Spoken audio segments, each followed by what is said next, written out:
సోమవారం మండల కేంద్రంలోని స్థానిక గాంధీజీ విద్యా సంస్థల ఆవరణలో డాక్టర్ కోడి శ్రీనివాసులు ఆధ్వర్యంలో అయోధ్యలో శ్రీరాముని ప్రాణ ప్రతిష్ఠ జరిగిన కార్యక్రమాన్ని విద్యార్థులతో ఘనంగా నిర్వహించారు. ఈ సందర్భంగా ట్రాస్మా జిల్లా అధ్యక్షులు గాంధీజీ విద్యా సంస్థల చైర్మన్ డాక్టర్ కోడి శ్రీనివాసులు మాట్లాడారు. సోమవారం మండల కేంద్రంలోని స్థానిక గాంధీజీ విద్యా సంస్థల ఆవరణలో డాక్టర్ కోడి శ్రీనివాసులు ఆధ్వర్యంలో అయోధ్యలో శ్రీరామునికి ప్రాణ ప్రతిష్ఠ జరిగిన కార్యక్రమాన్ని విద్యార్థులతో కలిసి ఘనంగా నిర్వహించారు.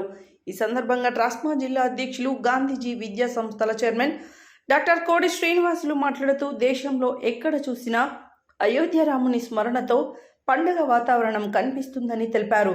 ప్రజలు సీతారాముల చరిత్రలో సన్నిహిత సంబంధం కలిగి ఉన్న ప్రాంతంగా చెప్తారు.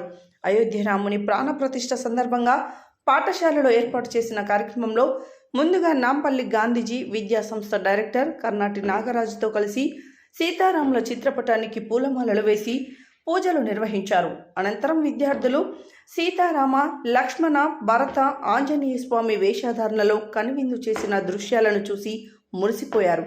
గాంధీజీ పాఠశాల ఆవరణం మొత్తం శ్రీరామ నామస్మరణ శ్లోకంతో మారుమోగింది. ఈ కార్యక్రమంలో నాంపల్లి గాంధీజీ విద్యా సంస్థ ప్రిన్సిపల్ బంధనాదం సురేష్, ఉపాధ్యక్షులు, మహిళా ఉపాధ్యాయురాలు, విద్యార్థులు తదితరులు పాల్గొన్నారు.